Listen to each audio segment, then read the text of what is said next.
The main character of our story is Ren. He has been away from his hometown for some time and has only just returned, only to be greeted by someone bumping into him and causing his phone screen to shatter. Ren had lived here with his family until the 4th grade.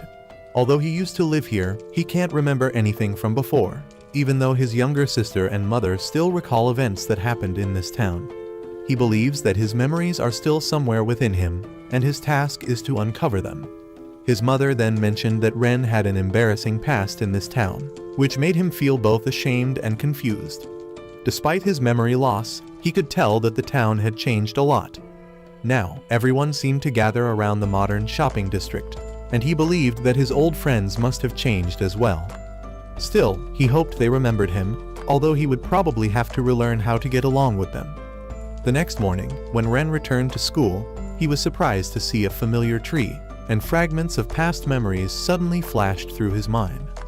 Upon entering the classroom, Ren introduced himself as a transfer student, explaining that he didn't remember much about his past and hoping that if anyone knew him from before, they would let him reintroduce himself.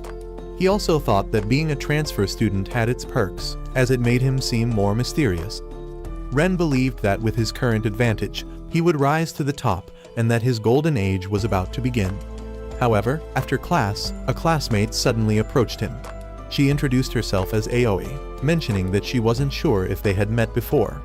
Ren thought they hadn't, so she left first. Later, Ren visited the shopping mall to buy a new phone. While testing his new phone on the rooftop, he noticed a strange app on it. Suddenly, a man appeared behind him and used his phone to summon a large spirit beast, sending it to attack Ren. Ren tried to escape, hiding behind a corner. At that moment, his phone spoke, instructing him to type a name into the device. Following the voice's instructions, Ren entered the name and summoned a creature.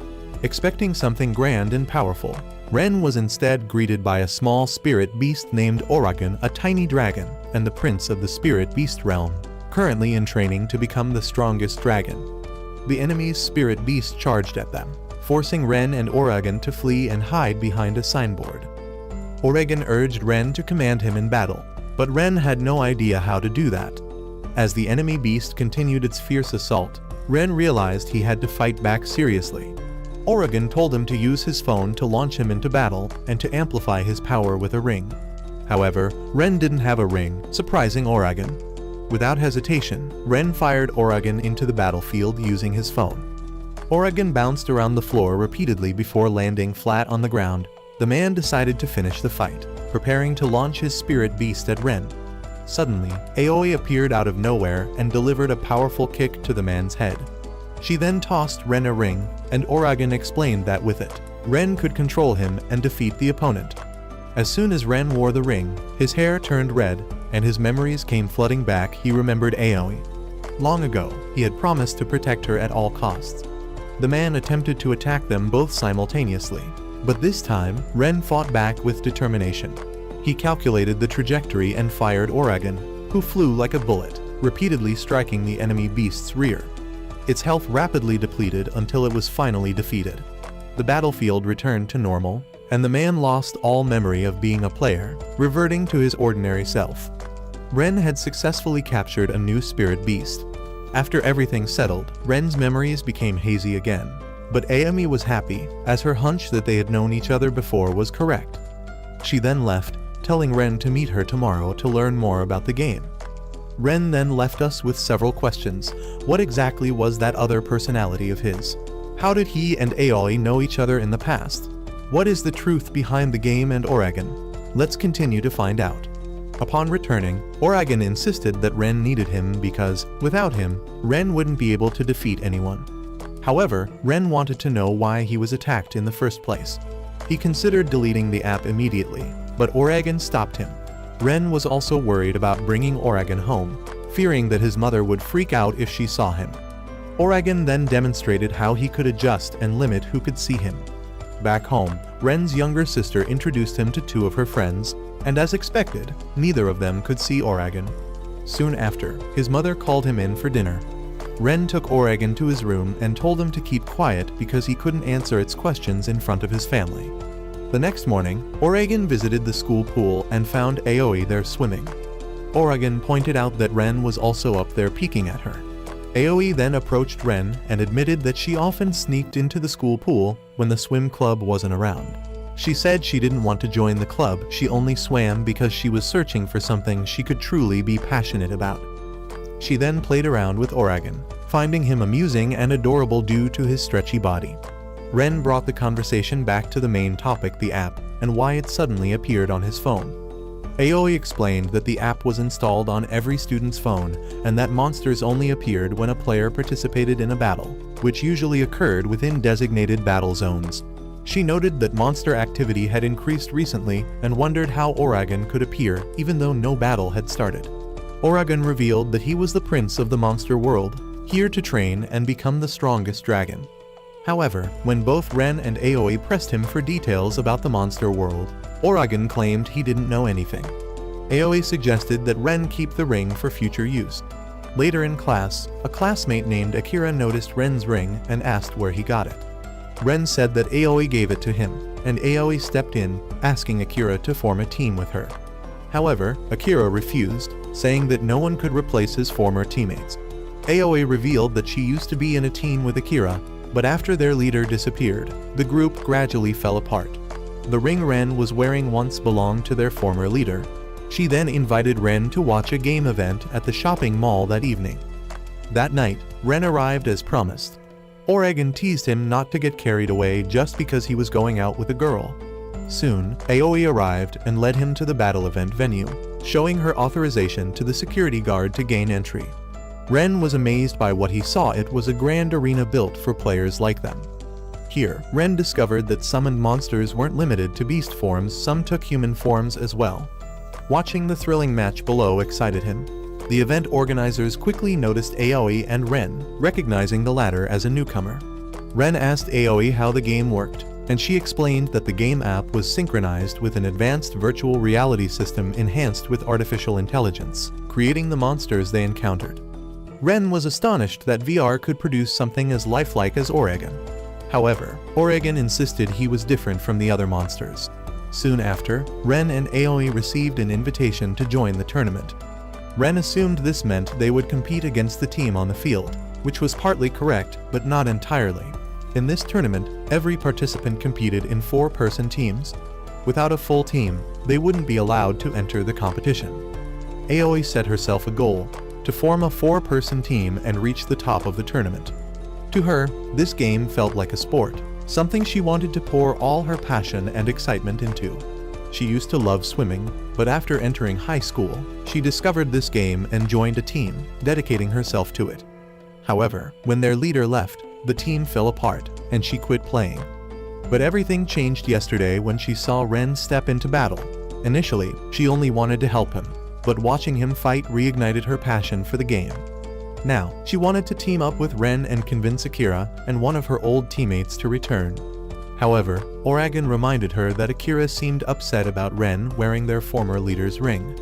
Still, Aoi believed Akira would come around because he also wanted to play again. She then told Ren that battles had recently been occurring outside official arenas, and fighting in these areas was far more dangerous, with a high risk of injury. As they left through a hidden shortcut, one not meant for public use, they suddenly found themselves inside a battle arena. Another team appeared behind them and immediately summoned monsters to attack. One opponent launched a monster forward, forcing Akira to throw Ren aside to avoid the attack. Ren regained consciousness and hid with Aoi behind cover. The enemy team declared they couldn't escape since the arena wouldn't disappear until someone won. With no other option, Aoi stepped forward and summoned her own monster, a towering, masked wrestler. She explained that this monster was a legendary fighter who once trained deep in the mountains. Aoi then launched her monster at the enemy, but her aim missed the fire-type creature and hit the elephant-like monster instead. Even after 2 powerful blows, the elephant monster only lost a small portion of its health. Seeing this, Ren activated the game and shifted into his red-haired persona, criticizing AI for attacking too hastily and demonstrating the proper strategy. He summoned the fire wolf he had captured before. Oregon, feeling left out, asked what about him, but Ren dismissed him, saying he only chose useful monsters for battle, an insult that left Oregon feeling offended. Ren then aimed for the gap between the enemy's two monsters, launching his fire wolf directly into the opening. The wolf ricocheted between them, landing rapid, successive strikes. Both enemy monsters were defeated, but two more appeared, a saber-toothed tiger and a purple bison. The tiger pounced at the purple bison, triggering its special skill. It then bounced off and repeatedly attacked Ren's fire wolf. Meanwhile, the purple bison unleashed a barrage of bullets, hitting both Ren and Aoi's monsters, leaving them with critically low health. The situation seemed dire, and it was Aoi's turn to attack. However, her wrestler's blow barely damaged the purple bison. When the bison retaliated, Aoi had to kick Oragon out of the way to dodge the attack. The bison then rebounded and charged straight for Ren. At that moment, another monster suddenly appeared. It was Akira's summon. Akira had intervened, surprised by how much Aoi's skills had deteriorated. He approached and noticed that Ren appeared to have awakened his powers, but he was unsure what Oragon was. Aoi urged Akira to join their team, but he refused, claiming he could handle this alone. He then launched his monster straight at the enemy. With a powerful move, Akira's monster struck both enemy creatures repeatedly, swiftly taking them down. Ren then received the purple bison as his reward before reverting to his normal form. Strangely, the rival team suddenly lost all memory of the battle. As Akira left, he insisted that he hadn't come to help them. He simply couldn't stand watching a pathetic fight. Afterward, Ren, Oragon, and Aoi went to grab some food. Ren noted how the defeated team seemed as if they were being controlled. Oragon recalled that the old man Ren had fought previously exhibited similar behavior. Aoi was certain that more incidents like this were bound to happen. Aoi discovered that the team they had just fought wasn't even ranked in the top 50 of the tournament, which made her more determined to form a proper team to handle situations like that. Ren, however, felt it would be easier to simply uninstall the game rather than deal with the hassle. Oragon immediately rejected that idea, while Aoi believed that, deep down, Ren still enjoyed the game despite what he said. She decided to let things unfold naturally and invited Ren to help her persuade Akira to join the team tomorrow. Ren, narrating as if he were telling a story, remarked that Aoi clearly wanted to keep playing the game, and that he, too, wished to recover his lost memories. But more importantly, he found it notable that Aoi had started calling him by his first name more often instead of his surname. If anyone had missed that detail, they should rewind and check. The next morning, Aoi went swimming early but caught Ren and Oragon peeking at her from a distance. She told Ren that next time, he should just come to swim instead of spying. Afterward, Aoi proposed they strategize on how to recruit Akira, confident that she could persuade him. During class, she sent Akira a message challenging him to a battle, but he read it and ignored it entirely.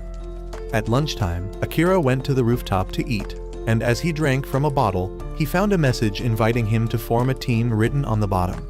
Without hesitation, he tossed the bottle away. Later, he discovered a pile of love letters in his locker. Aoi was certain that any boy, curious or not, would at least read one, but Akira dumped every single letter straight into the trash, without a single one missing the bin. Running out of tricks, Aoi approached him directly, but before she could even speak, Akira rejected her outright, already guessing she wanted him to join their team. Akira insisted he wouldn't join her team. Ren then confronted Akira, asking if he disliked him simply because he wasn't as strong as their former leader. Akira coldly replied that no one could replace their former captain, and that he especially couldn't accept Ren wearing the captain's ring. Ren, frustrated, offered Akira the ring, daring him to take it back if it bothered him so much, as he himself was sick of wearing it. On their way home, Ren asked Aoi who their former captain was and why Akira seemed so obsessed. Aoi revealed that his name was Hamura, who transferred schools without saying goodbye to anyone. Watching Akira shoot hoops alone, Ren commented that Akira was the kind of person who was famous without even trying to be. Aoi decided to give up on Akira not forever, but for now intending to switch her focus to recruiting another former teammate, Minami. Minami, who was in the neighboring class, was known for being stubborn, but had shown remarkable skill by mastering the game on her very first try. Aoi and Ren then headed to a tournament arena, where they spotted Minami already battling solo against an entire team, handling them effortlessly without breaking a sweat. Minami seemed to be thoroughly enjoying the fight. Her summoned monster was a pair of twin fighters. When the enemy team tried to overwhelm her with numbers, Minami countered, wiping out 2 opponents simultaneously. With only 1 opponent left, she didn't immediately finish the match, instead sending her twins forward to unleash a bullet barrage, defeating the last enemy in a flashy finale. She then struck an iconic JoJo pose, showing off her prowess. Ren was impressed, seeing firsthand why Aoi wanted Minami on their team. However, something felt off. Aoi, who knew Minami as someone normally gentle, noticed that there was zero trace of her usual kindness in her expression. Meanwhile, Ren observed that Minami's eyes had the same eerie intensity as those of the enemies they had recently fought, who seemed to be under some kind of control. Following Minami to a food shop, the trio noticed her acting strangely. Ren remained convinced that Minami was being controlled, but Aoi argued that Minami had always been a bit eccentric. What truly concerned her wasn't Minami's behavior outside battle, but how ruthlessly she fought during it, completely unlike her usual self. Deciding to skip the guessing, Aoi resolved to confront Minami directly and ask what was going on. Aoi then entered, and Minami was surprised to see Aoi again. Aoi introduced Ren and Uragan to Minami and asked if she wanted to form a team with her, but Minami unexpectedly refused and reacted harshly, saying that she only wanted to defeat Aoi both in the game and in real life. Aoi didn't understand what was wrong with Minami, so the next day, she went to ask Minami's father. Minami's father, a former soldier, ran the cafe alone. As soon as they entered, Ren saw a large and imposing figure. The father greeted Aoi, saying it had been a long time since they last met. After serving food and coffee to the 3, he mentioned that he was aware of Minami's recent wild behavior and asked if she had caused any trouble for Aoi. However, Aoi said there was no issue and that she only wanted to know what had happened to Minami. The father believed it was nothing serious, saying he trusted that Minami would be fine because she had a kind heart, just like her late mother. He pointed to the flower garden outside, which Minami had planted herself because those were her mother's favorite flowers. Once a withered garden, it was now in full bloom. Although he didn't know what had caused Minami to change, he still believed she would be okay. At that moment, their classmate Teo arrived to show them a new video that Minami had uploaded. Aoi watched it and was shocked, unable to believe her eyes. Uragan also saw it and was equally surprised. Suddenly, Aoi kicked Teo's phone, smashing it to pieces. Ren, confused about the video, was told by Uragan that it featured Aoi and would soon be flagged for violating community guidelines, which could result in Minami's account being suspended. Teo then tried to introduce himself to Ren, but Ren ignored him, focusing on finding the video. When Ren finally located the video, he saw that it wasn't the one Aoi had just seen. Instead, it was a video of someone peeping at Aoi while she was swimming at school, and that person was Ren. He then found the other video about Aoi, but before he could watch it thoroughly, Aoi turned it off. She wanted to do something about these videos, but only the uploader could delete them. Minami's father still believed his daughter wouldn't do such a thing, but just then, Minami returned and admitted that she was the one who made those videos. The father, deeply disappointed and in tears, said he believed there must be a reason behind her actions. However, Minami coldly stated that there was no reason at all. She agreed to delete the videos only if the 3 of them fought her in a match. Left with no choice, Aoi accepted the challenge. The cafe closed for the showdown, and only then did Aoi remember that Ren no longer had the ring required to battle. Minami summoned her twin beast monsters, which charged straight at Aoi's group. The group barely dodged and summoned their own monsters. Ren fired Uragan, but Uragan ended up crashing into a vending machine, bouncing around inside. Aoi summoned a wrestler, while Teo summoned a bird-like beast. Ren summoned his fire wolf and fired it forward, but without his ring, he couldn't aim properly. Uragan, irritated, told him not to shoot without the ring next time. Minami then counterattacked, ordering her twin beasts to strike all 3 of their monsters at once. Ren noticed that the twins were about to crash into the flower garden, so he rushed forward to shield it, willingly taking the hit himself. Minami showed a flicker of emotion seeing Ren protect the garden, but she quickly suppressed any sympathy and continued her assault. The twins launched their giant gauntlets at the wrestler and the bird beast, then unleashed a barrage of bullets across the area. However, Aoi spotted an opening. She had the wrestler slam into both the fire wolf and the bird beast, triggering a combined combat ability. With this move, Aoi swiftly defeated Minami's twin beasts, ending the battle. Minami then returned to her senses and greeted them with Opario, which, according to Aoi, meant good morning in Minami's unique language. Her father was overjoyed to see his daughter back to normal. Both he and Minami expressed their gratitude to Ren for protecting the flower garden. Taiyo, meanwhile, had noticed the people who had manipulated Minami watching them from nearby. In the following days, Ren's life took a turn as he started frequenting the pool more often, primarily to enjoy the drinks, though it was also to meet Aoi. Minami later came to greet Ren after Aoi told her that he often visited the pool. Finding swimming enjoyable, Minami removed her outerwear, revealing that she already had her swimsuit on, which left Oragon visibly disappointed. However, Ren suspected that Minami might be trying to catch his attention, considering he had saved her flower garden earlier. Ren also noticed that the cake Minami gave him had a bite mark, and wondered if it was hers, implying an indirect kiss, but Oragon revealed that the bite mark was from itself. After swimming, Ren felt sore from his previous battle injuries, so Minami offered him a massage to repay his kindness, though it only caused him more pain. Aoi then informed Ren that Minami had officially joined their team, and now they only needed Akira. Oragon argued that they could compete without a full team of 4, but Aoi countered that a team could only reach its full potential with all 4 members.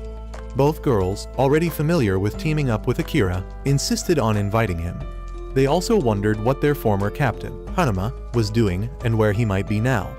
Later, Aoi told Akira about how Ren had risked himself to save Minami despite not having a ring. She admitted that Ren wasn't on the same level as Haruma, but playing alongside Ren had brought back the joy she used to feel.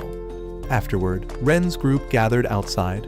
While Minami joined a volleyball game, Aoi and Ren pondered how Minami could have been controlled. Both noticed a pattern. People only started being controlled after Oragon appeared, and each time, Oragon was present. This made them suspicious, so they decided to interrogate Oragon. They took Oragon to Minami's father's shop, where he was brewing a truth serum. They were surprised that Minami's father could see Oragon, who realized it had forgotten to use its invisibility. Minami's father, however, wasn't shocked, stating that his military days had exposed him to stranger things. As Oragon tried to flee, Aoi lured it back with popcorn.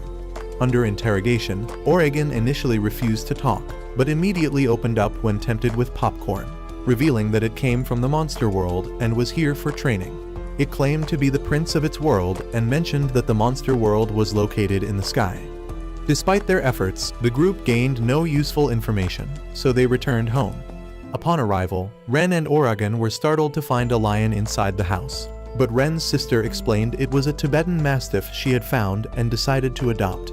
She seemed to have complete control over the dog, and noticing Oragon's fear, Ren used the dog to intimidate Oragon into revealing its secrets. Oragon then disclosed 3 so-called secrets, but they were all nonsensical. Finally, Oragon admitted it had no idea why it was here, but it felt like a sign, as it believed there must be a reason why a prince like itself was with an ordinary person like Ren. Offended by the remark, Ren let the dog deal with Oragon. Later, Oragon fell asleep in a bizarre position, making Ren suspect that Oragon genuinely had no secrets. However, that night, a shadow unexpectedly emerged from Oragon's body. The shadow soared into the sky, gazed at a pillar of light in the city, and then returned into Oragon. Ren, unsure of what he had seen, felt certain that the mystery of the shadow was connected to the city's secrets. Later that night, Ren discovered Oragon sleepwalking and leaving the house, prompting him to chase after it to find out where it was going. Oragon was awakened and said it had dreamed about something happening at the arena in the shopping center. Oragon felt that the pillar of light there was connected to the recent incidents, so it rushed off. Ren decided to call everyone to help him unravel the mystery. Aoi and Minami quickly arrived, and Akira, having noticed the pillar of light from afar, also made his way there. At that time, Ren's group entered the arena, but there were no matches today. However, they discovered that the referee was there, but he had been controlled and trapped them inside the arena. The arena then transformed, summoning 2 fire dragons. Aoi and Minami quickly summoned their beasts to fight, but their attacks were barely effective.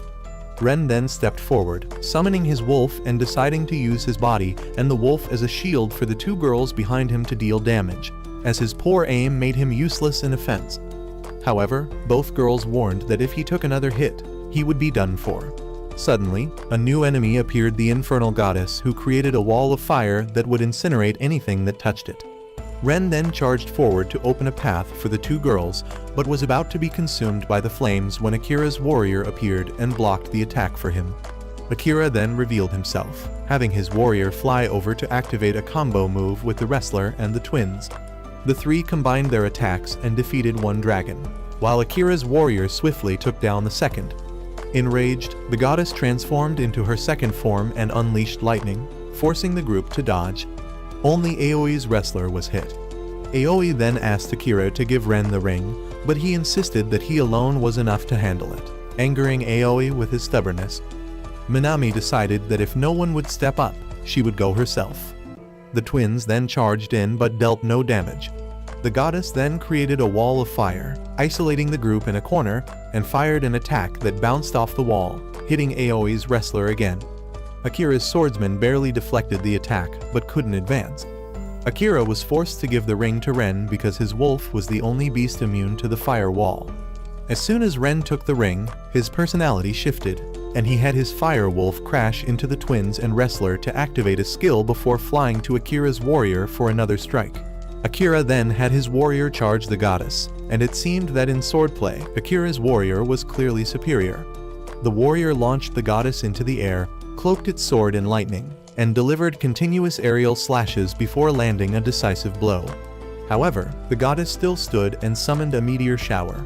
When the largest meteor fell, the fire wolf rushed in to take the hit, protecting the group. The fire wolf collapsed immediately afterward, and the goddess, exhausted, also fell. A gemstone emerged from the goddess and flew to Ren. Aoi noticed that Ren could evolve his fire wolf using the gemstone. The fire wolf then recovered, and the referee regained consciousness. Suddenly, a figure known as King appeared. Aoi recognized King as the first champion of this game and suspected he was behind the recent events. Oregon, now realizing the arena walls were still intact, watched as King summoned his beast to devour the goddess's remains. King's beast then created a gravity field to crush everything around it, separating Ren's group. The beast seemed to know Oregon's identity, and Ren appeared to recognize it. The beast then created a black hole, but the fire wolf carried Ren and Oregon to safety. Oregon did not know what the beast was, while Ren felt it was familiar but could not recall why. The beast claimed that it and the other war gods had erased Ren's memories, so trying to remember was futile.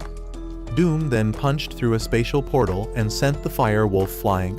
He created multiple portals and launched a barrage of attacks from them. Oregon was suddenly sucked into one of the portals, drifting endlessly through the others. King revealed that this was Doom, the god of war, one of the war gods who despised this world.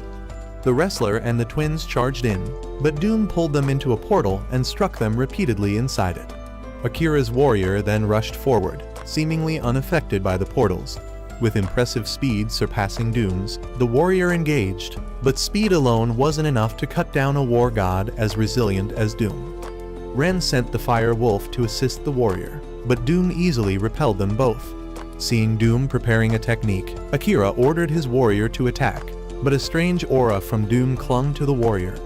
Ren noticed this anomaly but still commanded the fire wolf to combine its attack with the wrestler and the twins.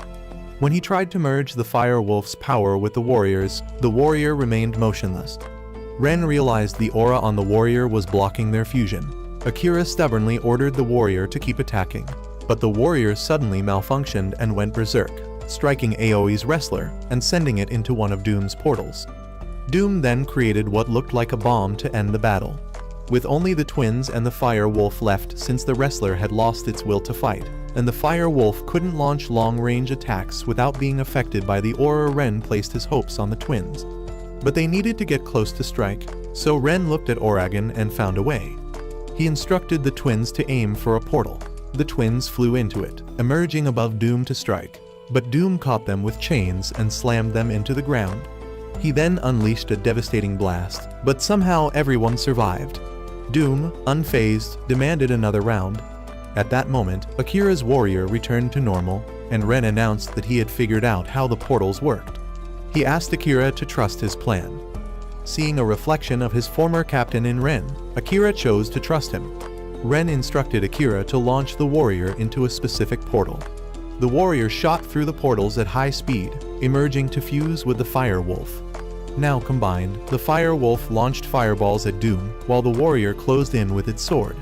As Doom focused on the warrior, the fireballs struck and destroyed the bomb on his back. Caught off guard, Doom was flung into the air, and the warrior, alongside the fireballs, pursued him. The fireballs struck true just as the warrior unleashed a finishing move, obliterating Doom. The arena walls vanished, and King departed. Akira seemed to finally acknowledge Ren. King remarked that if they wanted the truth behind the recent events, they needed to restore Ren's lost memories, as they held the answers. Soon after, the police arrived, having been alerted by the destruction of the arena. Ren's group had to flee, shocked that Doom could cause real-world devastation, breaking the limits of the simulation system. Minami questioned why both Uragan and Ren seemed to recognize Doom. Ren felt he knew him, but couldn't recall why, while Uragan claimed complete ignorance. Aoi urged them to focus on escaping first. As they left, Ren contemplated deleting the game, believing it had brought them real danger and now made them fugitives. However, Uragan stopped him, saying the protagonist quitting this early would ruin the whole story. Akira added that they shouldn't have gotten involved with this game from the start. Ren wondered how they even joined the game, and Aoi revealed that she and Minami were invited to download it by their former captain. She also confessed that she felt as if she had played this game before. Minami also felt the same way, and both she and Aoi couldn't remember anything from long ago.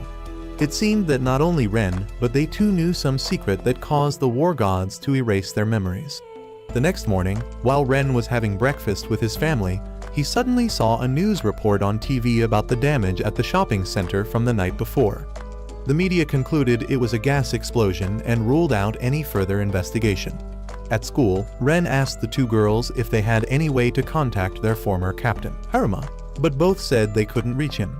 Ren then returned to the phone store where he had his phone repaired and asked if they knew anything about the mysterious game app that appeared on his device.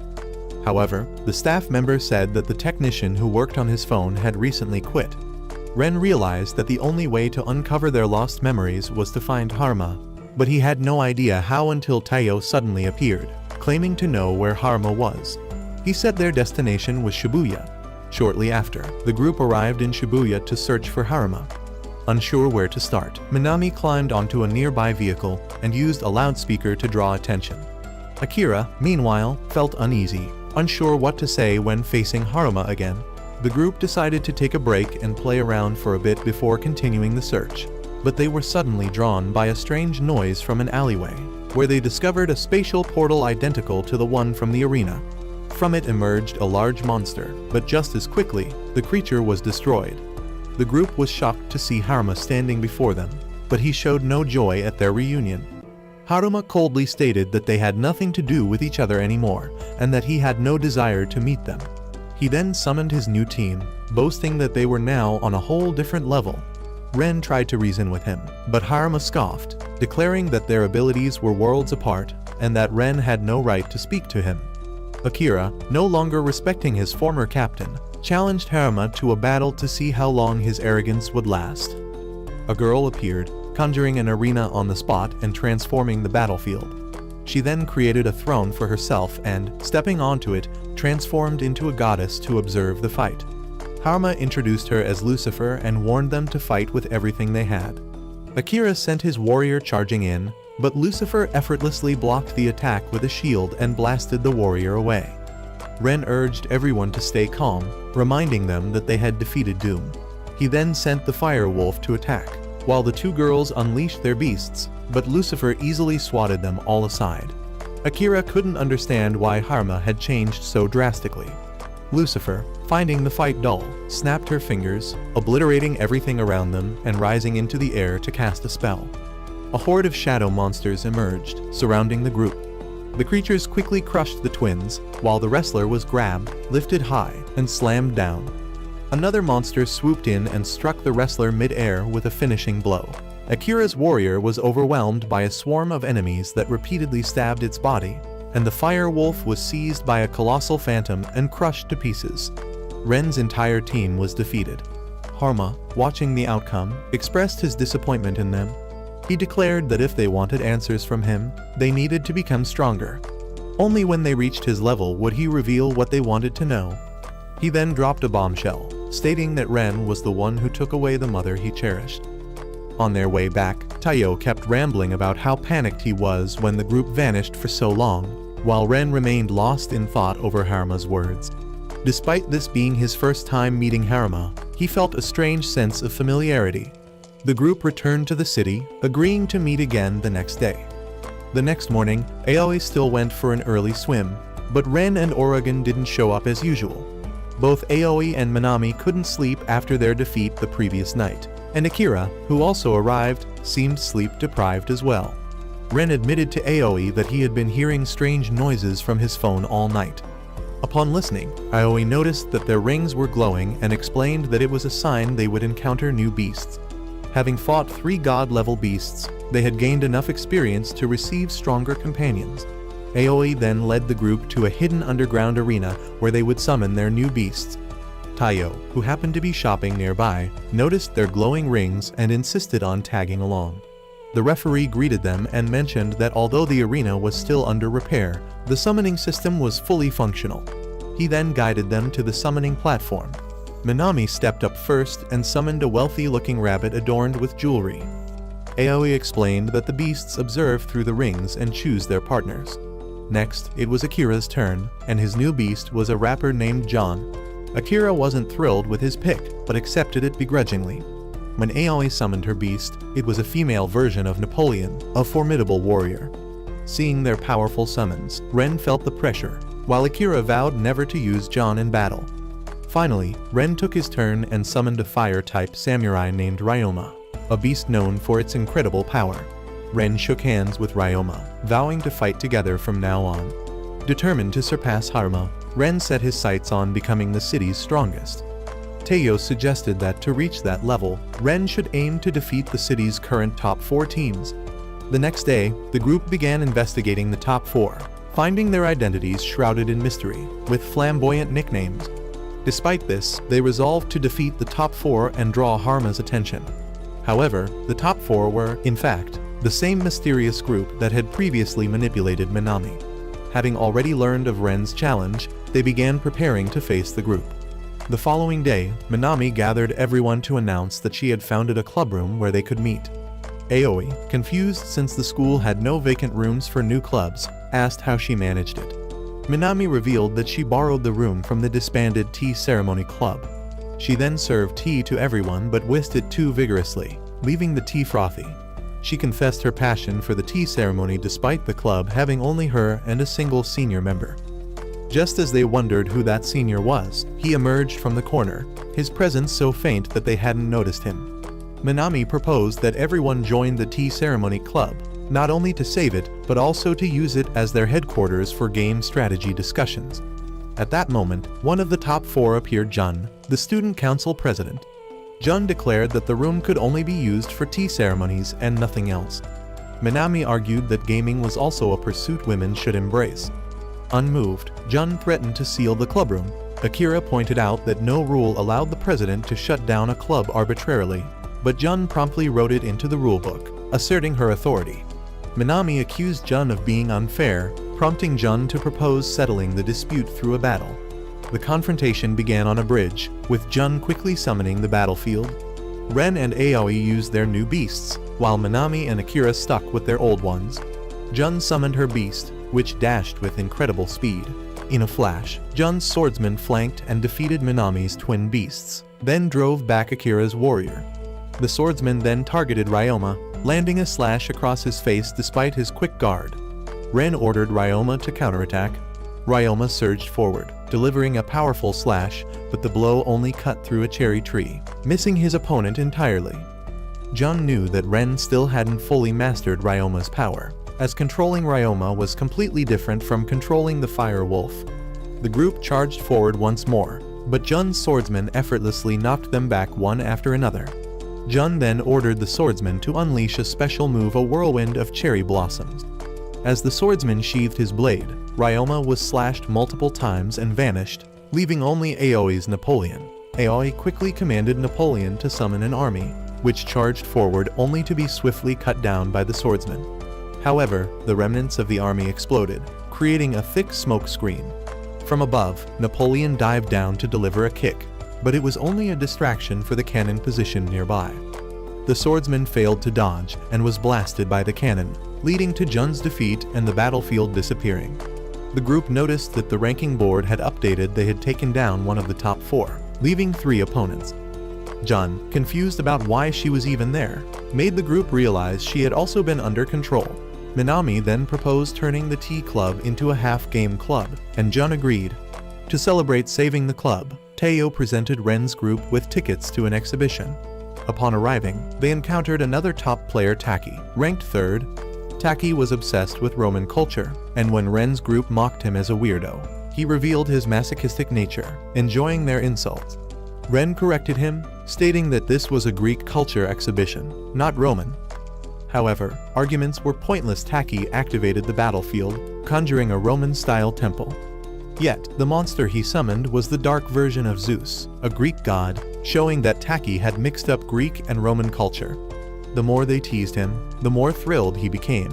Ren decided to use this fight to practice controlling Ryoma. Ryoma charged straight at Zeus, but failed to deal any damage. When the others tried to assist, Zeus suddenly approached Napoleon, pinning her to a wall to flirt his womanizing nature, showing even as a summoned beast. Ignoring Ryoma's weak attacks, Zeus continued chasing Napoleon. Akira noted that Ren still didn't understand how to properly control Ryoma. Akira then sent his warrior to attack, prompting Zeus to draw his lightning blade to retaliate. The warrior dodged Zeus's lightning strikes, but Zeus, angry at being kept from his love, unleashed a powerful area-wide lightning storm. As Zeus moved to finish off Ryoma, Ren quickly grabbed his phone and gave a precise command. Ryoma dashed behind Zeus and struck, shattering the gauntlet on Zeus's arm. At that moment, Ren finally understood Akira's hint. It wasn't about pulling with force, but about aiming precisely for the enemy's weak point. Excited, Zeus declared he wanted a proper fight until his phone rang. On the other end was Hera, his notoriously jealous wife. Hera, suspecting Zeus was fooling around, demanded he return immediately. Zeus sighed, postponed the fight, and encouraged Ryoma to grow stronger for their next bout. Before leaving, he struck Taki with a lightning bolt to silence his rambling. With Taki defeated, the control over him vanished. The group left him behind, confirming that his masochistic tendencies were his true nature, not a side effect of being controlled. A few days later, the group visited a cafe to relax before facing the city's top 2. Aoi enjoyed the peaceful ambience, while Minami, intrigued by the menu, ordered an ice cream. However, when the staff served their orders, the ice cream looked nothing like what was on the menu. Oragon took a bite and was left utterly speechless. Minami took the ice cream to file a complaint, but the staff member wanted them to spread this news so that no customers would come to this cafe anymore. It turned out that she was a loyal fan of Minami's family cafe. She loved the peaceful atmosphere there, so she planned to ruin every other cafe to make Minami's cafe stand out. The manager came out to apologize for the girl's behavior, but it seemed that this girl held more power than the manager. Ren believed that neither Minami nor her father would accept such a cruel method to attract customers, but surprisingly, Minami seemed to agree. Aoi stood up to oppose this, saying that everyone has their own artistic taste, so the girl couldn't force others to like what she liked. However, the girl challenged them to settle it with a battle, revealing that she was the top 2 player they had been searching for. Both sides moved to a stage, which became their battlefield. Ren's group quickly summoned their monsters, while the top 2 player called forth her monster and idol surrounded by unexpected fans. After listening to the idol sing for a while, the group decided to attack. But the idol dropped an apple, which multiplied into many bomb-like apples, exploding and releasing a mesmerizing smoke. Minami and the twin siblings were quickly enchanted by the idol's charm. Aoi sent Napoleon to attack, but she was swiftly restrained by roots that emerged from the ground. The top 2 player continued to command the idol to attack Ren's group. Hearing someone mention how dazzling the idol was, Ren suddenly realized that their target should be the stage lights. Shocked, the top 2 player immediately ordered the roots to guard the lights. Ren then sent Ryoma to attack not the stage, but to rescue Napoleon. Together, they fired at the stage lights, plunging the entire scene into darkness. The idol then announced her retirement, causing the fans to sigh with disappointment. However, she promised to continue connecting players with the game in the future before vanishing. The top 2 player unexpectedly returned to normal, but Ren noticed that the battlefield still hadn't disappeared. Suddenly, all the surrounding trees burst into flames. At that moment, Teo stepped onto the stage, declaring that he had to intervene because he was, in fact, the city's top 1 player. His eyes glowed red, suggesting he was under control. Ren suspected that Nirvana, Teo's true summoned beast, had possessed him. Nirvana, however, claimed that he was merely helping his master, allowing Teo to experience only joy without pain. The battle resumed as Nirvana attacked the group with flying skulls. Ryoma and Akira's warrior rushed to counter, but Nirvana drew 2 pistols, blocking their assault and then back-kicking Napoleon and the twins. However, they swiftly regrouped and retaliated. Nirvana wiped out Napoleon's minions but was suddenly ambushed by Napoleon herself in close combat. Though he threw her off, she rebounded and delivered a powerful kick, destroying his stage. Yet, Nirvana stood up without a scratch. He sent the flying skulls toward Napoleon and detonated them. Then, he took a swig of liquor, threw the bottle into the air, shot it mid-air to ignite the alcohol, and kicked a blazing firestorm at the group. The firestorm hit the twins and was about to strike Napoleon, but she narrowly dodged. Ryoma and Akira's warrior combined their attacks to deflect the firestorm, redirecting it towards Teo. The flames burned Teo's backside, revealing Nirvana's weak point. Teo was baffled, questioning why Nirvana had placed his weakness on his rear. Nirvana smugly replied that he assumed Ren's group would never attack their friend. However, he was wrong. Ren immediately ordered Ryoma to strike, using Oragon as a projectile to slam into Teo's rear, forcefully ejecting Nirvana's weak point, his heart. The heart flew back into Nirvana, causing him immense pain, but he seemed to relish it, downing more liquor. Akira's warrior launched another attack, but Nirvana blocked with his pistols and impaled the warrior with a skull, instantly defeating him. Napoleon and Ryoma launched their attacks, only to be swiftly pushed back by Nirvana. He then enhanced his gun and unleashed a barrage of bullets in all directions.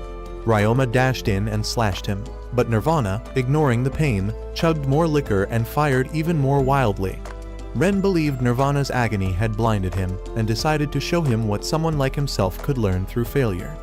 Ren then shot Ryoma forward, enabling him to land a critical shot straight to Nirvana's heart.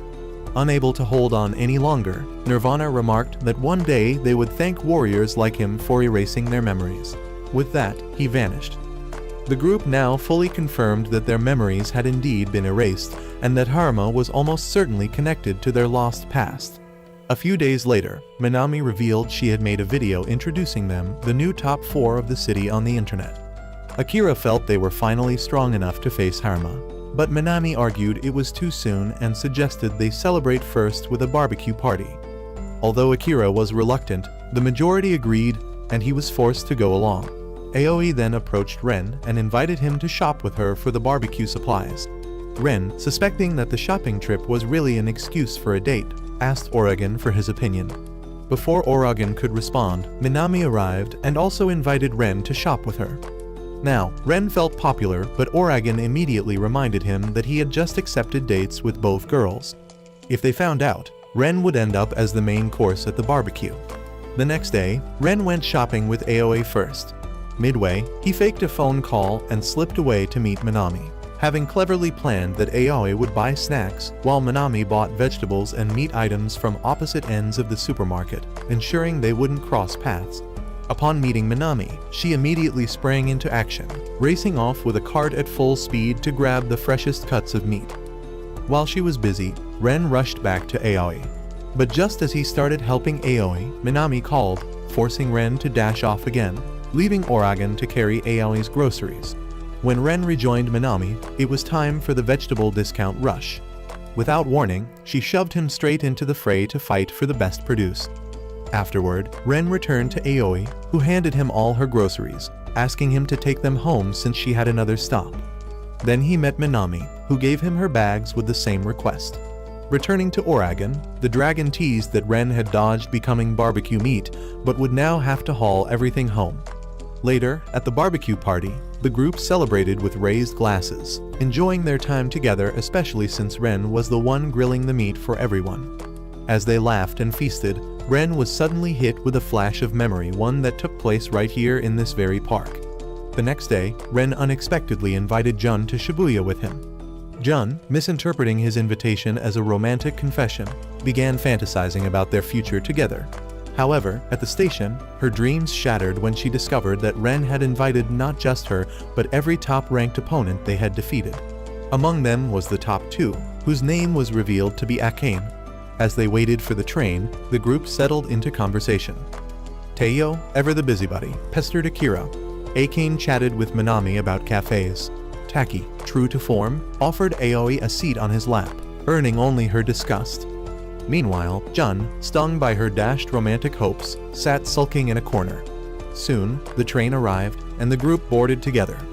Upon reaching Shibuya, Aoi investigated Haruma's previous uniform and discovered the school he attended. But when they finally encountered Haruma, he coldly declared that he had lost interest in them and had no desire to be bothered any longer. Haruma suddenly vanished before the group, forcing them to split into pairs to search for him. The pairs matched those who had arrived together at the station earlier. Aoi, stuck with Taki, immediately bolted to escape him, while Jun, thrilled at the chance to be alone with Ren, began daydreaming about him once more.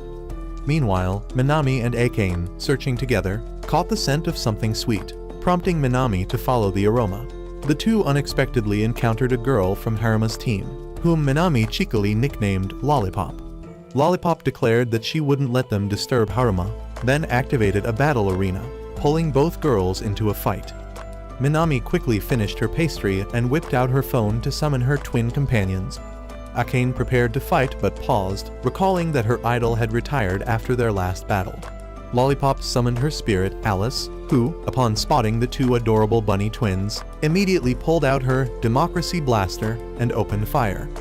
The twins dodged, prompting Minami to shoot them back toward Alice for a counterattack. Alice blocked with a stuffed rabbit, then decided she wanted the twins as pets. She charged at them, hurling the plushie, which erupted in gunfire, kicking up a smoke screen. Using the cover, Alice appeared behind one twin for a surprise attack. Elsewhere, Haruma observed Akira and Ren's pair, while Aoi and Taki wandered through the park. Taki, assuming it was a date, got a sharp reality check when Aoi clarified their true mission. Just then, they encountered another of Haruma's companions, who introduced herself as Ikenos, vowing to prevent them from reaching Haruma. As she pulled out her phone to activate her arena, Taki stepped up to fight. Ikenos, puzzled by his enthusiasm, failed to recognize him. Taki reminded her they had met at the school gate moments earlier, which caused Ikenos to suddenly suffer a nosebleed, an odd quirk triggered when she overthinks, causing her to automatically erase unnecessary memories, Taki included. Amused, Taki found her insults thrilling and begged for more, but Ikenos bluntly declared that neither of them would reach Haruma. Meanwhile, back in Minami's battle, just as Alice prepared to fire, the second bunny twin launched a kick, knocking her gun away. Alice swiftly retrieved it and charged again, forcing the twins into retreat. Lollipop mocked Minami, suggesting she should quit searching for Haruma and go home. Undeterred, Minami commanded the twins to re-engage. The twins began sprinting around Alice, prompting her to conjure 4 walls for cover. However, they leapt above her defenses, launching an overhead strike that sent Alice flying. Though wounded, Alice wasn't down yet. She climbed to a rooftop, and Minami, sensing an ultimate attack, ordered her twins to unleash their special move. Alice formed a heart-shaped pattern with floating cards, while the twins fired 2 gauntlets at her. Alice shot down one gauntlet and trapped the twins with her cards, preparing for a barrage. But at that moment, the second gauntlet intentionally hidden by Minami struck her from behind. Alice collapsed and vanished, ending the arena. Minami rushed to interrogate Lollipop, but she too disappeared. Simultaneously, Ikenos summoned her own battle arena and called forth her spirit warrior, Himiko, the priestess of the Crimson Shrine, who wielded a colossal golem. Aoi summoned Napoleon to fight, while Taki attempted to call Zeus, only to learn Zeus was unavailable. He was busy celebrating Hera's birthday. Napoleon, dodging the golem's attacks, advanced toward Himiko, but she summoned an army of soldiers to protect herself. Rising to the challenge, Napoleon deployed his own troops, and a full-scale battle between their armies erupted. While Akira and Teiyo were searching, they encountered Haruma's final teammate, Kaoru, a fiercely loyal friend determined to annihilate anyone who wipes the smiles off his companions' faces. Kaoru activated his battle arena and summoned his monstrous demon.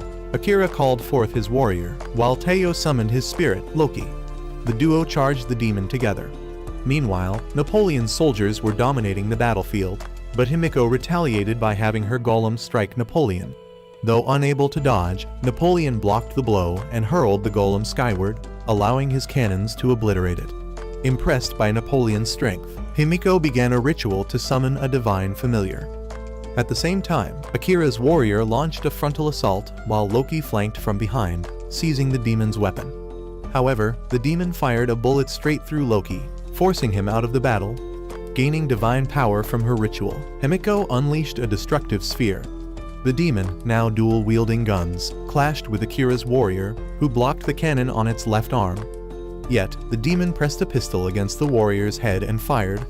As the warrior collapsed, the demon prepared to finish him off with its cannon. Kaoru assumed Ikenos had also wrapped up her fight, especially since Himiko's massive attack had drained her strength. But suddenly, Napoleon and his soldiers emerged from the ground. As a water element warrior, Napoleon naturally countered Himiko's fire-based abilities, mitigating her attack's damage. Meanwhile, Akira's warrior, refusing to fall before reuniting with Haruma, rose again and slashed the demon, landing a decisive hit. As the warrior charged for another strike, Kaoru triggered the demon's second form, significantly amplifying its power. With a brutal blow, the demon sent the warrior flying and unleashed its ultimate move, summoning an arsenal of floating guns that rained bullets upon him. However, Akira activated his warrior's special ability, boosting its speed to slice through every bullet mid-air before severing the demon's cannon arm, rendering it unable to fight. Defeated, Kaoru fell. Elsewhere, Aoi was on the brink of commanding Napoleon to finish Himiko off before Ikenos could activate her special ability when their match was abruptly halted. Meanwhile, Ren and Jun stumbled into another arena where they encountered Lucifer. Amused, Lucifer decided to play with Ren, transforming the arena's crows into dragons and sending them to attack him. The arena's influence spread, enveloping Akira and the others. Lucifer announced she would welcome them only after they collectively destroyed 1,000 of her creatures. Hordes of monsters surged toward Ren, and he realized he couldn't face them alone. 1 versus 1,000 was impossible. But before he could falter, his 3 teammates arrived to back him up, and together they summoned their 4 spirits into battle. Ryoma swiftly cut down a creature, triggering the kill counter on the arena's display. The team worked together to thin the horde, but the overwhelming numbers soon cornered them. Suddenly, Jun's swordsman appeared, cutting through the monsters, followed closely by Loki, who had returned alongside the others. Taki also joined the fray, demanding insults from Minami and Aoi as his reward for helping. Annoyed but desperate, the pair reluctantly obliged, which delighted Taki enough to summon Zeus. Zeus, having escaped Hera's authority due to her recent tantrum, remarked on their luck that he arrived just in time. Akane's idol, thought to have retired, made a surprise return, ready to fight once more. With the reinforcements, the tide turned, and the monstrous horde fell more swiftly. At last, Haruma appeared, directly confronting Ren. He asked, with cold indifference, how long they planned to linger. Ren accused Haruma of summoning them here after they fulfilled the conditions. Yet, Haruma, seemingly disinterested, turned away without a word. Ren suddenly recalled that he and Haruma were once friends and demanded a proper explanation. He wanted to know what Haruma meant when he accused him of being connected to his mother's death. However, Haruma refused to explain. Just then, a massive dark shadow emerged from within Haruma, declaring that Haruma need not listen to Ren, as Ren was responsible for his mother's death. The shadow, claiming to be Haruma's mother, urged him to sink deeper into darkness. Determined to save Haruma at all costs, Ren stood his ground. Meanwhile, the group continued struggling to defeat the monsters, having only managed to slay around 150. But Haruma, under the shadow's influence, decided to end things swiftly and commanded Lucifer to act. Obeying immediately, Lucifer made the creatures ascend into the sky, then summoned a meteor shower. The spirits fought desperately to destroy the meteors, shielding the group but falling one by one. Akira's warrior charged forward to break several meteors, but a colossal one crashed down, obliterating the remaining spirits. Only Akira's warrior and Ryoma remained. the warriors shielded Aoi and Minami from another strike, vanishing from the battlefield. Now, only Ryoma was left. However, a monster suddenly bit off Ryoma's arm, worsening the situation. Lucifer, puzzled by their refusal to submit, questioned their resolve. Ren declared he must bring his friend back, no matter the cost. Just then, Ryoma lunged, pushing Ren out of the way but was shot and disappeared. However, Ren noticed his ring reacting, and a phoenix emerged, resurrecting Ryoma with newfound strength. Empowered and transformed, Ryoma soared into the sky, obliterating countless monsters. Their numbers rapidly dwindled as Ryoma carved through them. Soon, the kill count reached 0, and Ryoma declared that all 1,000 monsters had been defeated. Oregon proclaimed Ryoma was now invincible. However, Lucifer, appearing on the massive screen, admitted Ryoma was entertaining enough for her to join the battle personally. She took flight and transformed, engaging Ryoma head-on. Lucifer struck first, sending Ryoma hurtling back. He retaliated with several gunshots, but her shield deflected every bullet. Lucifer countered, blasting Ryoma hundreds of meters away, but he stood back up, channeling power into his arm and firing again. The bullets ricocheted off her shield, striking behind her an area poorly protected. The shield shattered, but Lucifer unleashed an energy beam, which Ryoma deflected with his sword before hurling a fire dragon, smashing her into the ground with the same force he had endured earlier. Haruma, annoyed, urged Lucifer to stop toying around and get serious. Complying, Lucifer lifted an entire ship into the air and hurled it at Ryoma. He fired a blast to destroy it, but it wasn't enough, and the massive vessel crashed down on him. Despite the impact, Ryoma staggered back to his feet, provoking Lucifer's frustration. She unleashed a barrage of energy bullets, but Ryoma slashed them aside with his sword. As he closed in, she kicked him away and swiftly dodged his return fire. Their intense aerial battle continued.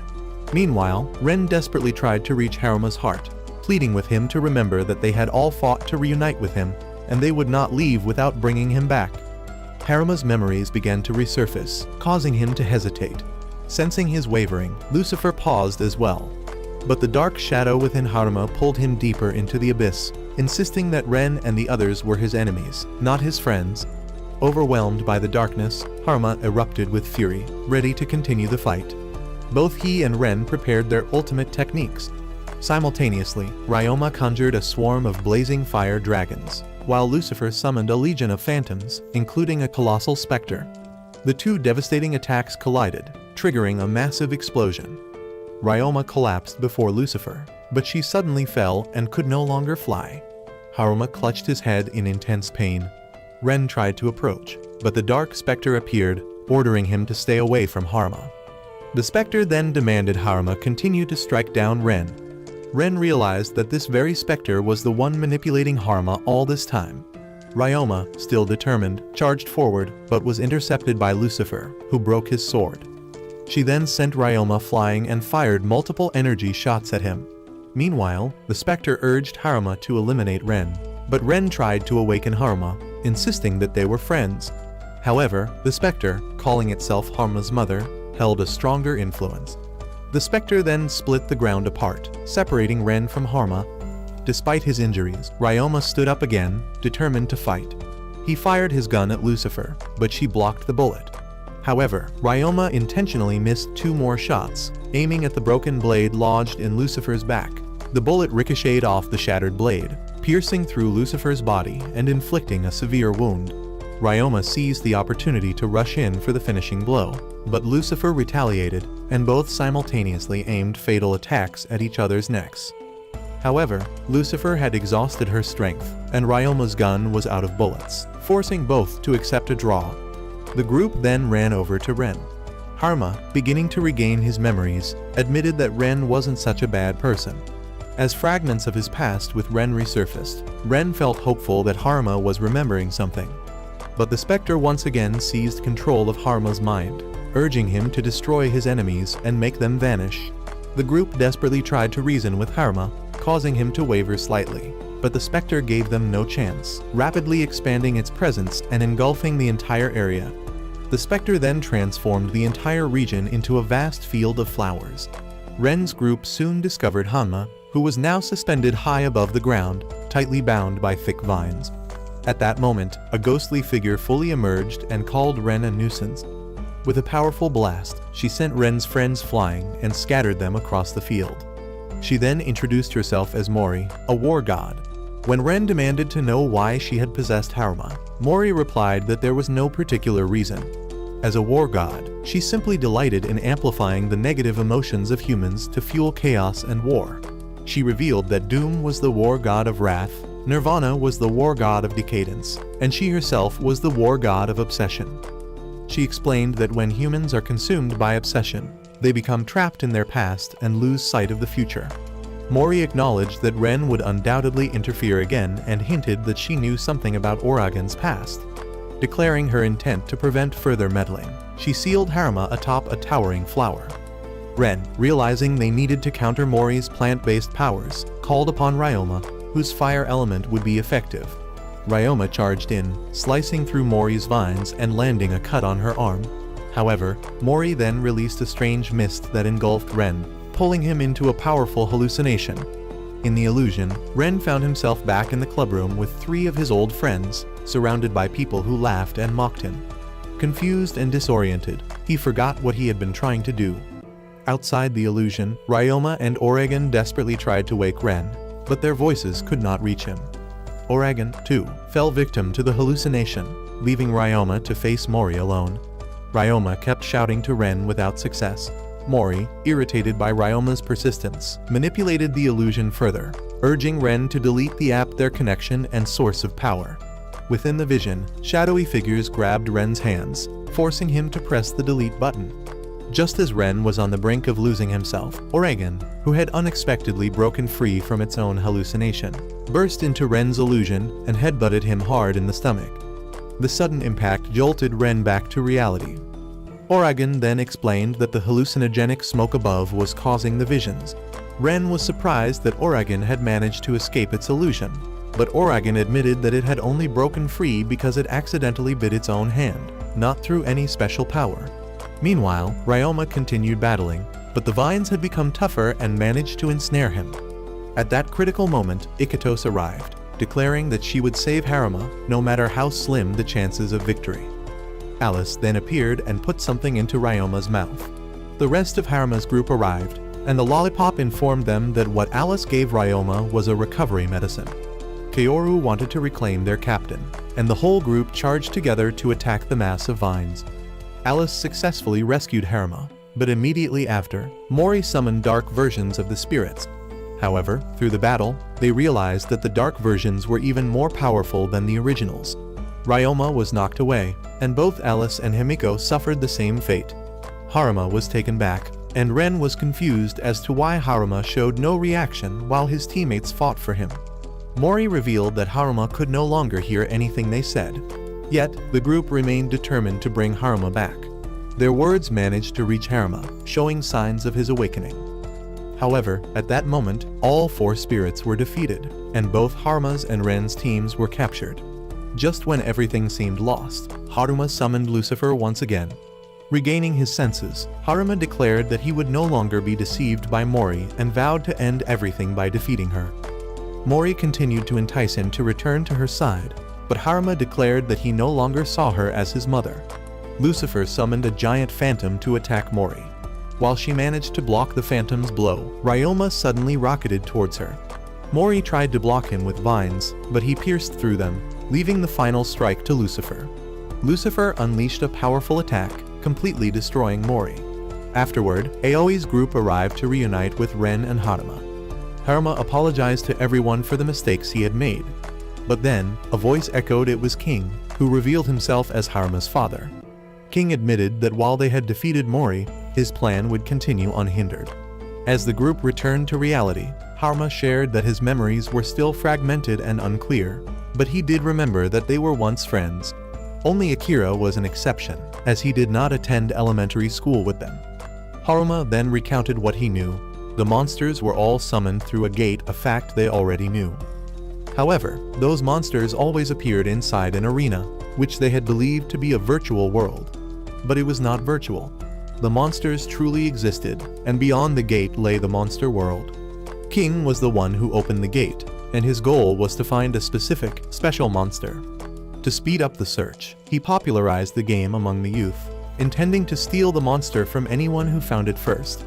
The monster he sought was one with the power to awaken Haruma's mother from her coma.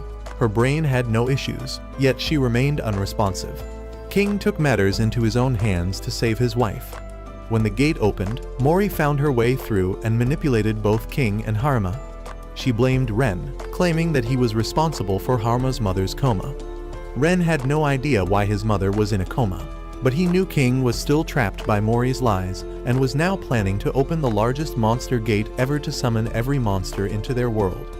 Oragon warned that if that happened, the monster world would completely devour the human world. Unsure of where to search for King, Ren and Aoi considered returning to their city. However, Akira wasn't interested in going back yet. He wanted to visit another place first. Oragon teased him, suggesting he was off to meet a girl, and tossed Oragon into the street, where it got trampled. Akira clarified that he had something to resolve. The group realized he was heading to find Haruma to settle things. Meanwhile, Haruma visited his mother at the hospital and unexpectedly met Akira. Haruma apologized immediately, but Akira told him there was no need, he had been under Mori's control. After all, Haruma expressed regret that they could no longer be on the same team, as he could not leave his mother's side. Haruma believed that he was not the only one who had changed. He noticed that Akira had also changed significantly. In the past, Akira would never sacrifice his warrior to save a friend, but now it was clear that he placed great trust in Ren. Suddenly, Haruma noticed some strange signs and realized that King had done something. The two rushed to the gate that King had been researching in Shibuya and discovered that he had just summoned something extremely powerful. Haruma suspected that King had returned to the city earlier to summon more powerful monsters from a research facility there. Although Haruma did not know the exact location, Akira decided to return and help the others track down and stop King. Haruma's group also set out, understanding that Haruma was worried about the others, and Ikenos believed that Haruma wanted them to assist Ren's group. Meanwhile, Ren was feeling down because he had lost his wallet somewhere. Suddenly, he noticed some silhouettes on the staircase.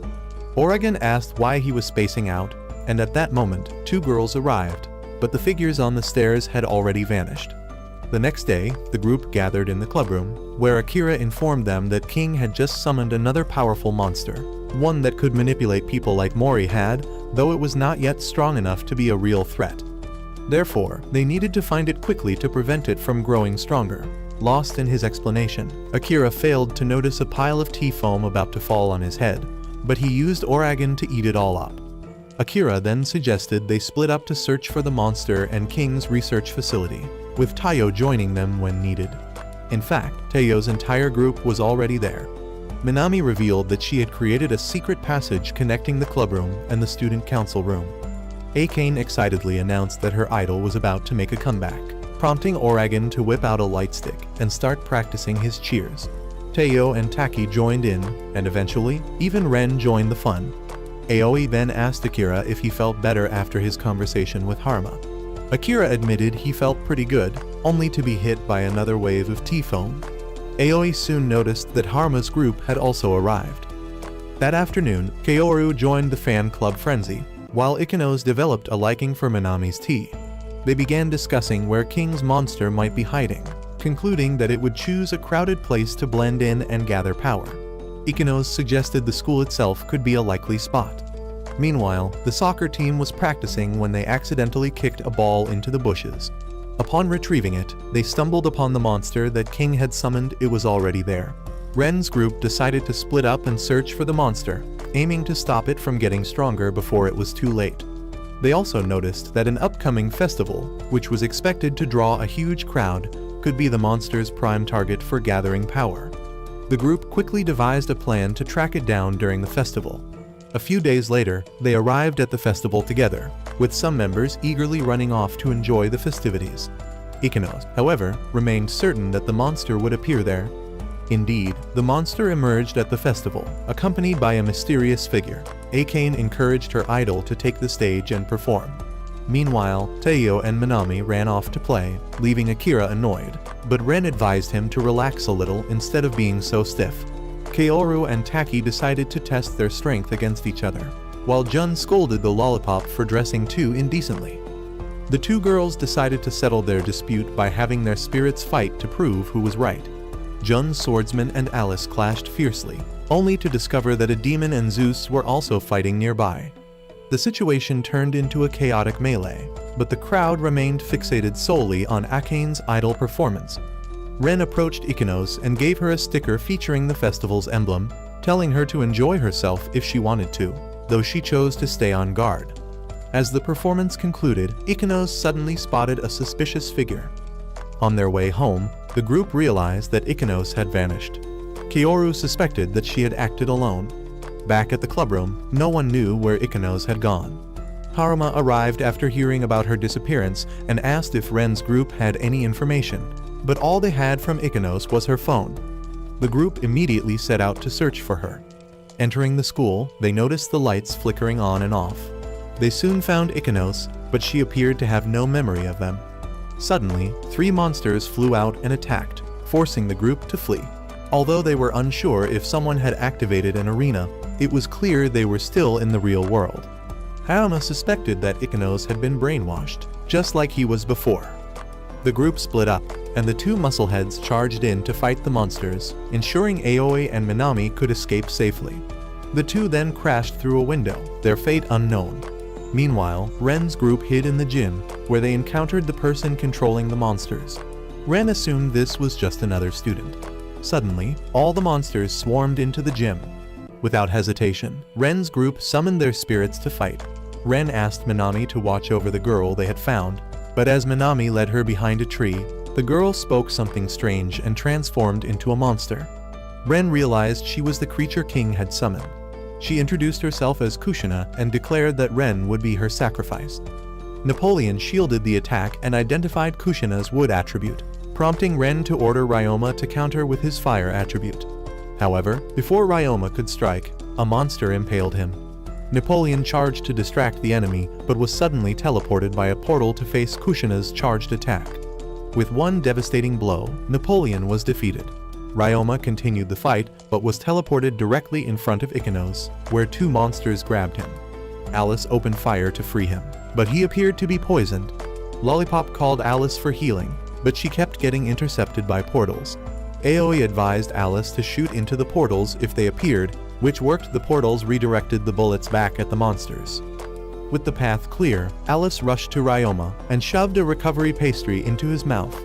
Ryoma reignited with power and resumed fighting. Akira summoned his lightning warrior to lure the 3 monsters toward Alice. The lightning warrior clashed with Kushina, creating an opening for Ryoma to strike her, sending her flying. She teleported to safety and launched vines, hurling trees and rocks at Alice and Ryoma. Meanwhile, the lightning warrior was overwhelmed by the monsters. Kushina then trapped Alice and Ryoma within a massive area-wide attack. When it ended, all their spirits had fallen. At that moment, Haruma arrived, realizing Ikanos was under the control of a war god. Determined to save her, he used Ikanos' phone to summon Himiko. Despite his dark element ring reacting negatively to Himiko's fire attribute, Himiko chose to appear, willing to help him rescue Ikanos. She summoned a golem to trap the monsters and unleashed a colossal fireball, obliterating them all except Kushina.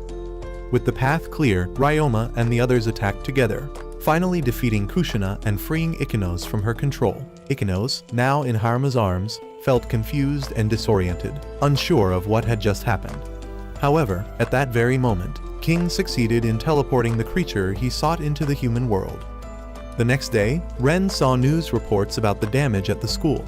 During class, Ikanos called him, revealing that she had discovered King's secret location. After school, the group gathered at the shopping center, where Ikanos explained that while tracking Kushina, she had found the code to King's hidden underground chamber. However, after seeing the elevator code, she was also captured, but thanks to it, they could now reach the place where King was hiding. The group then discovered that the place resembled a massive factory, but they had no idea what King was doing there. Lollipop, knowing that Ikanos liked Haruma, intentionally urged her to make a move. Lollipop then pushed Ikanos toward Haruma, but Ikanos was too shy to make any further advances. The group then took the elevator down and felt a strange sense of familiarity with the place. When they reached the deepest level, they saw the gate created by King. Haruma then saw his father, who had been dropped down by a monster, and immediately ran to him, but King no longer remembered who he was. Haruma demanded to know from the monster what it had done to his father. The creature claimed that it had only freed him from his suffering known as memories.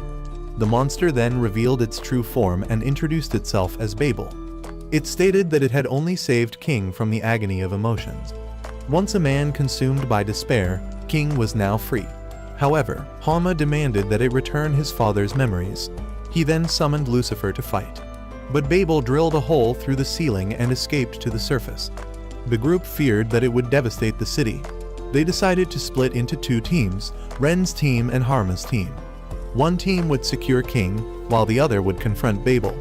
Babel descended into a part of the city, created a colossal tower, and unleashed a swarm of mechanical bugs.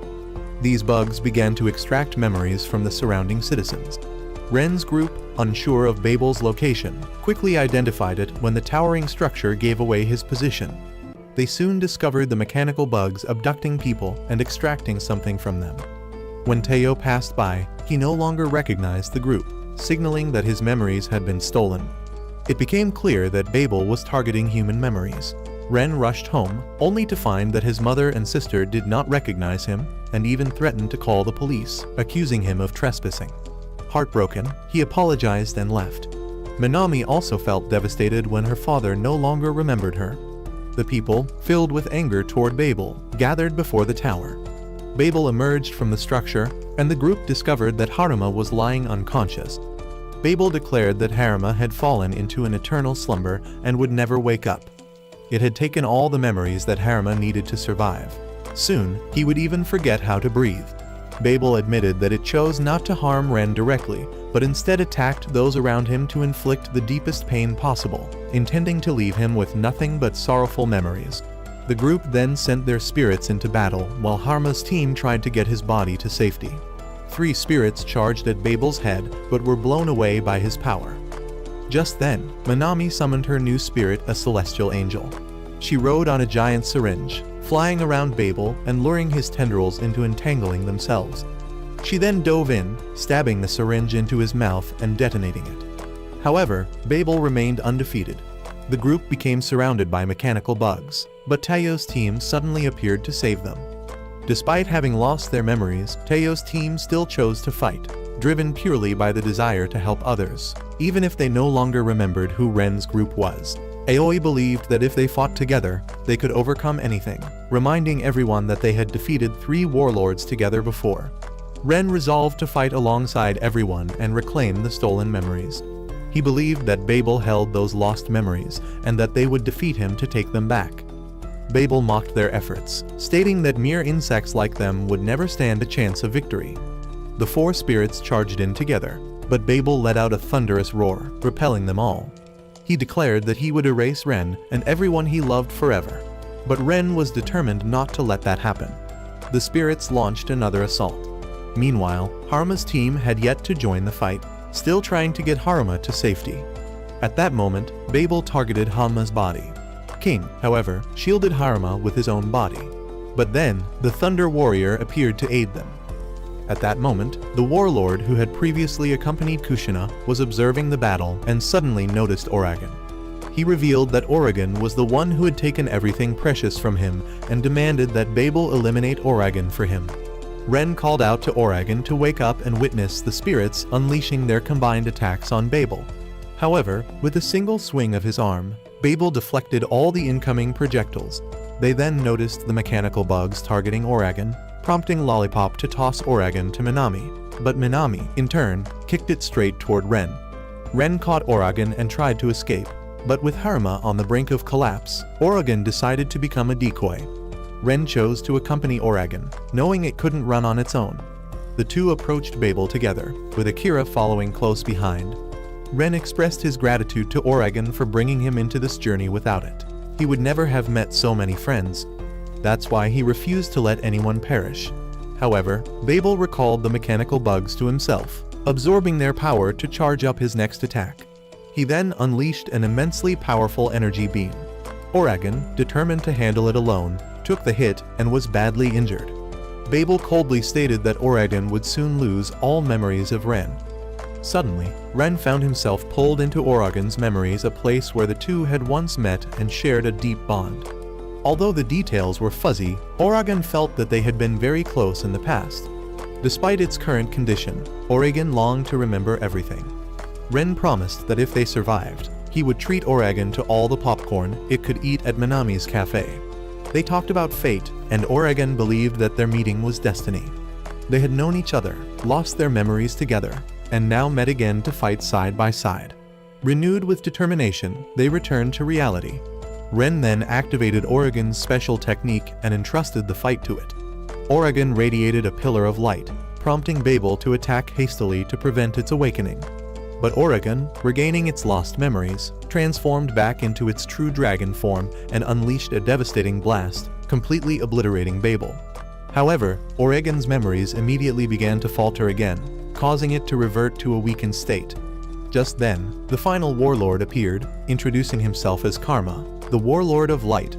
He revealed that Babel had merely been his pawn and transported the entire group to his domain, the memory library. Karma declared that he was the one who had stolen everyone's memories, and the group resolved to fight him to the end. Seeing their defiance, Karma transformed and fired a shot directly at Orogen's head. Orogen collapsed, its body gradually disintegrating, and what remained of it was absorbed into a glowing stone. Enraged, Ren summoned Ryoma to fight. Karma, however, transformed into Doom, overpowering Ryoma and pushing him back. When Napoleon charged in, Karma switched into Mori. When the nurse angel flew up, he shifted into Nirvana. Akira quickly deduced that Karma could only transform into one form at a time, so they began rotating their attacks based on the warlord he became. The Thunder Warrior charged, and Karma turned into Mori. Ryoma rushed in to strike, but Karma evaded and switched to Nirvana, prompting Napoleon to engage. Yet, Karma dodged every assault effortlessly. Suddenly, they realized Ryoma was turning to stone. Karma then revealed his power, the law of causality. The more they moved, the slower they became, and the more they attacked, the weaker they would get. He then unleashed a hail of bullets at the group, shifted into Mori, and ensnared everyone with vines. Napoleon took the heaviest blow and was absorbed into the stone. Karma then switched to Nirvana and shot down the nurse angel before turning into Doom to smash Ryoma away. Seeing an opening, Akira sent the Thunder Warrior to strike the stone holding their friends, but Karma intercepted, breaking the Thunder Warrior's arm and absorbing its power to copy its ultimate technique. With a quick strike, the Thunder Warrior was defeated and disintegrated. However, Aoi swiftly handed King's phone to Akira, a device that King had entrusted to her for use in times of great need. Akira decided to use King's beast, summoning Yuri, an angel of judgment. Yuri soared into the air and struck the stone, but was quickly petrified. However, she shattered the stone from within, destroying it completely at the cost of breaking Akira's ring. Akira realized that the law of causality was gone, meaning they could fight freely. With Napoleon and the nurse angel revived, Ren launched Ryoma to combine his power with Yuri and the others. Karma fought back with all his might, but he was overwhelmed by the combined strength of the heroes. Ryoma's sword fell, and it seemed that all four spirits had perished along with Karma. Yet, Karma survived, revealing that victory was never his goal, he only wanted their memories. He then absorbed the memories of the other three, leaving Ren completely alone. As Ren tried to summon the fire wolf, Karma shot his hand, causing his phone to fall. Karma fired repeatedly, forcing Ren to desperately crawl toward his phone. Despite being hit again, he managed to input the summoning command before collapsing. Just as Karma thought him dead, Ren stood up, declaring that he would write his own destiny. He summoned Orogen. The others awakened and reunited with Ren. Orogen revealed that with the stone's destruction, Karma's entire memory library had vanished, returning everyone's memories. Enraged that Ren and Orogen still lived, Karma abandoned his plan to steal their memories and resolved to destroy the entire world. He initiated a self-destruction sequence that, upon completion, would unleash a massive explosion. Orogen urged Ren to launch him, and Harma arrived to assist. Orogen flew directly into Karma's explosion. Karma was shocked that Orogen wasn't destroyed upon contact, but Orogen declared that he wasn't alone, his friends were channeling their power into him. With their combined strength, Orogen pierced through Karma, destroying him and releasing all the memories he had stolen. The battle won, Orogen, saddened, bid farewell, explaining that he had to return to the beast world. He entrusted his notebook to Ren as a keepsake and then vanished. Shortly after, Haruma's mother awoke from her coma, and those who had lost their memories to Babel regained them. However, the ancient memories that Ren and his friends sought remained lost. Still, Ren vowed to cherish every memory he had with Uragan. Haruma decided to stay in the city to continue their journey together, for their game was far from over. Ren believed that one day, he would meet Uragan again. With that, the story came to an end.